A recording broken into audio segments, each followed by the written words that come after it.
my wonderful physics students. I hope that you're doing great and moving right along with those Rube Goldberg projects. There are many things around your home that you can use. It's just a matter of being a little creative. If you have very little space, you can even, um, set up something on your couch or in your on your stairs. If you don't have stairs, if you just have a small kitchen table area where you can set things up and do a little experimenting, see what you can come up with. Even something as simple as a drinking glass or a cup. If you put like a pen or some kind of a pencil or something on the top of it, you can create a lever, or you can even roll a cup, and you can or put a loop of a piece of string over the top of it to make like a pulley system. There's various different things. It's a matter of what makes people a little uncomfortable with this is that it just takes a little time to get used to the idea of doing that experimenting. You can look up YouTube videos and see what other people have done before you, because there are huge amounts of videos out there of student projects. And so with the 4 simple machines, you can definitely incorporate them very, very nicely. And there are some extra points available for incorporating even more if you manage to get it up to 6. But you've got to be able to at least incorporate the 4. And don't forget the hint about the scissors. Scissors can get things going or do something, and the scissors do count as a wedge, so you've got those things in play as well. So just moving right along, though, we do need to finish up the material on the chapter today. Tomorrow is designated to be a work on your practice problems and study guide, which I'll get out to you later. And then on Thursday, once again, designated completely for Rube Goldberg. So you've got a lot of time that I've given you to be able to go through and actually physically do things. I can't do it for you. That's your own thing. But having the time is important. So please make the most of it. All right. So right here, we need to keep in mind not forgetting about conservation of momentum. We need to think about that PA1 plus PB1 equals PA2 plus PB2. So the before conditions have to equal the later conditions in conservation of momentum. That also keeping in mind the idea of we have the kinetic and the gravitational potential energies to consider. Okay. When you have 2 objects that collide, okay, sometimes the kinetic energy will also be conserved. So 2 will collide, and when you calculate afterwards, you're going to have the same kinetic energy. And if that kinetic energy does stay the same, then the collisions are called elastic collisions. Okay, the special word for that. Now, if the situation happens when some of the kinetic energy looks like it's lost, so you have less kinetic energy after the collision than before the collision, what sometimes happens is that some heat is generated. Okay, so we'll have an example in a minute where a lot of heat is generated and the energy is used for other things, so not necessarily in a measurable kinetic energy situation afterwards. Now we know that because of the law of conservation of energy, energy isn't ever lost or gained. It has to stay constant.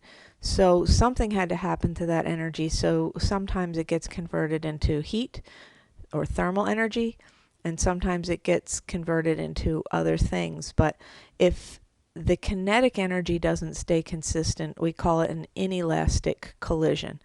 So just a matter of labels in that. So we want to go through an example that's going to take us through an entire scenario. And as we go through that scenario, these definitions will come into play. All right, so our example, we've got a 3 kilogram bullet and it moves at 625 meters per second, strikes a piece of wood. And the bullet sticks in the wood and they go off together. So you're just target practice out in the field where you're legally allowed to do that at a range or whatever, and it sticks in there and it flies off together. And these type of things in ballistics and whatnot, they can be studied. If there's any of you that are thinking about going into forensics and things like that, this type of calculation becomes important to you to analyze what happened in regards to motion and what energies get transferred. Okay, so we need to first of all find the speed of the system after the collision. So we want to go back to our old conservation of momentum idea. The momentum before the collision equals the momentum after the collision. So we're taking a look at that. Remember, this is mass times velocity, mass times velocity.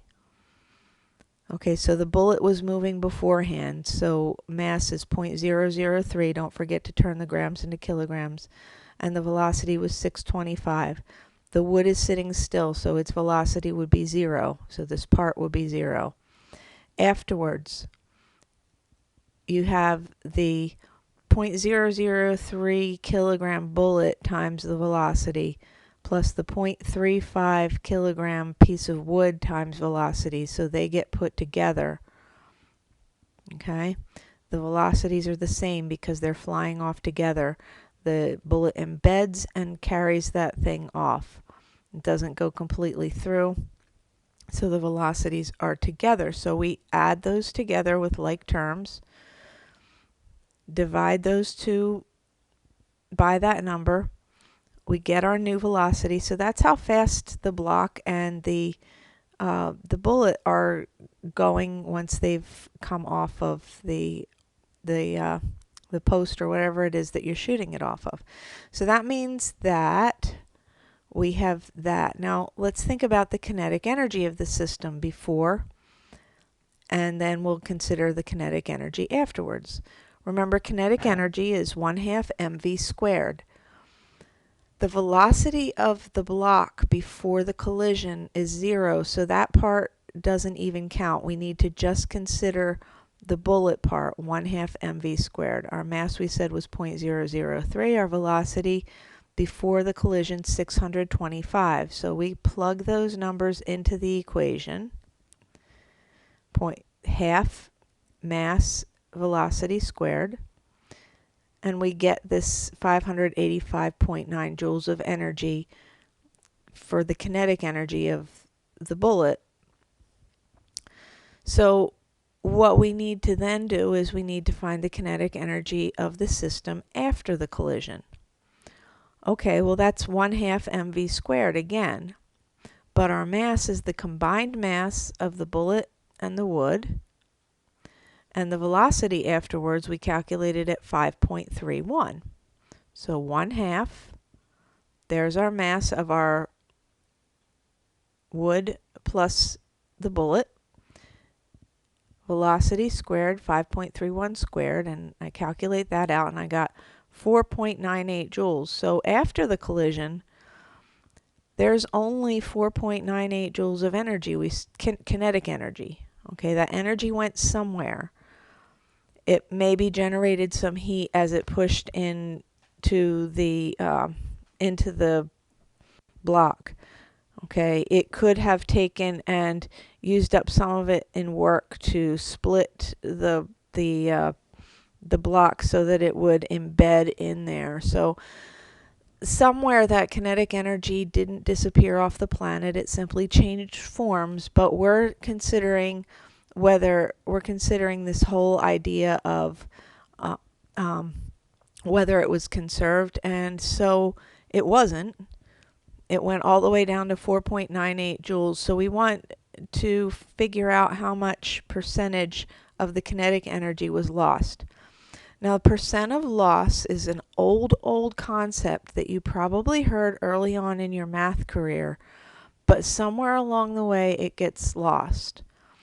Okay, our percent of loss or a percent of gain is something that you run across in quote unquote real life.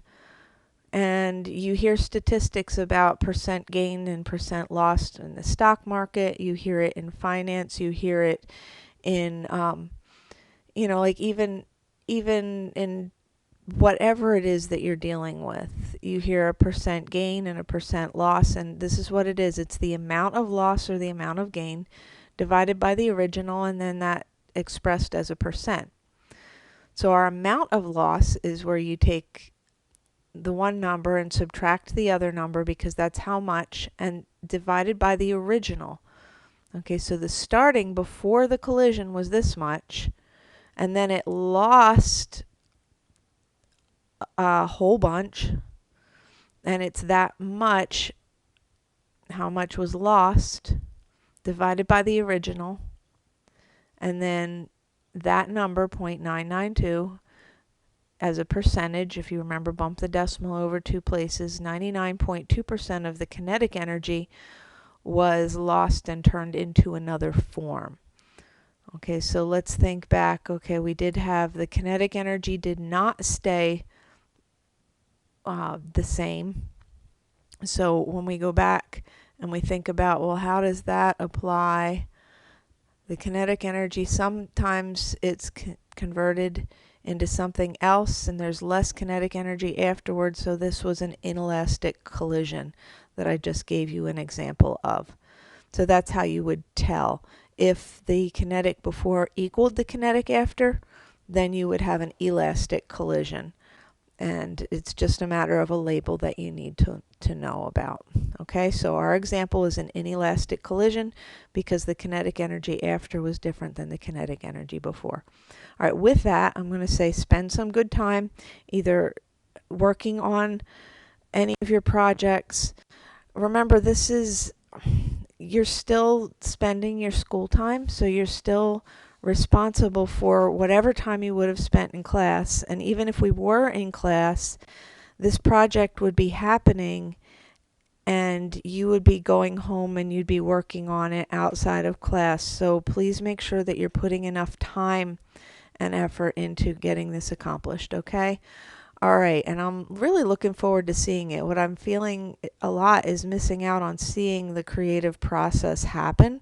So I'm trusting that somewhere in your houses that there's a whole lot of creativity and hopefully some fun. Maybe get some of your family members involved and see what they can come up. Call each other, send each other little texts and little videos of your progress and show what's happening, and brainstorm with each other, see if you can figure out what to do. Ask each other if you have anything that might be able to be helpful to each other. Okay? All right. God bless you all, and I really hope to see you pretty soon. Take care and God bless.